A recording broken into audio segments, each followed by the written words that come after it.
Matt Murphy is managing director with Menlo Ventures, a top VC fund. AI is a big focus for him. Matt, great to have you with us.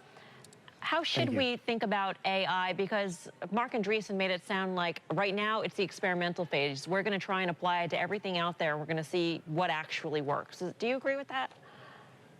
Yeah, I mean, I think Mark mentioned it in the context mainly of robotics, and certainly robotics is a key area for AI as robots move from just mechanical devices to devices that can really simulate human behavior. But it's so much broader than that. If you look at what AI is doing in the bioinformatics area to help with drug discovery or the efficacy of treatments, or even in areas like SaaS and enterprise applications where suddenly you're getting massive amounts of data on how people are using the applications, and you can create patterns and trends and benchmarks to put back in the application to make people work better and smarter. So it's really one of the broadest theses or technologies that we've seen in a long time, and a lot of things have had to come together to make that possible. We've had shifts to incredibly cheap, compute and storage and bandwidth, a huge number of companies training data scientists as well as universities. And really, like more than anything, I think the driver right now is most companies realize that it is the key competitive advantage. If you're not the best in AI for your application,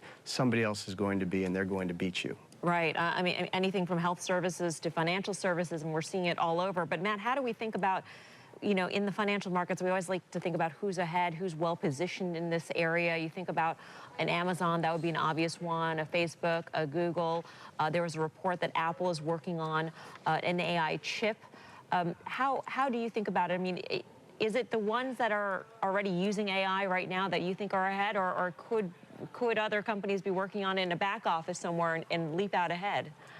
Sure. I mean, the big five are clearly kind of blazing the trail with AI, and they have a tremendous number of data scientists. But I think what we're most excited is around all the innovation going on in startups right now using AI. So we invested in a company back in the fall called Clarify, which is essentially a platform for AI that any application can use, and it helps them adopt and embrace AI in a way that they could not before, because the Googles and Amazons of the world have teams and armies of people who understand AI and infrastructure and even long-standing algorithms to help them be successful in that.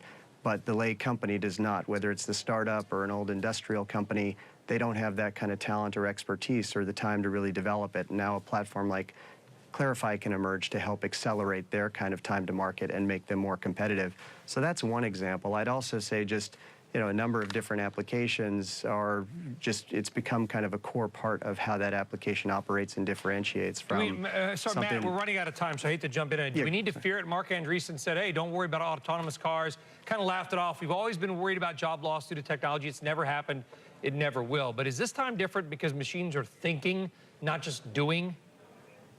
You never know what's going to happen in transitions like this. Everyone's worried in the Industrial Revolution that, jobs were going to be taken away by new types of manufacturing, and it just created a whole bunch of different types of jobs. We've seen such a technology boom with Uber redefining how we get around, Spotify, how we listen to music, Airbnb, how we rent a hotel room, Roku, how we watch video. So there are tons and tons of companies that are innovating with AI, new services and applications, and every time that happens, it will create new jobs. It will take away some new jobs, but net, I think it's a super positive for our economy and the startup ecosystem. That was Andreessen's point, too. He thought actually a lot more jobs would be created because of driverless cars. Matt, thanks so much. And better jobs. Better jobs. Thank you. That would be even better. Thank you.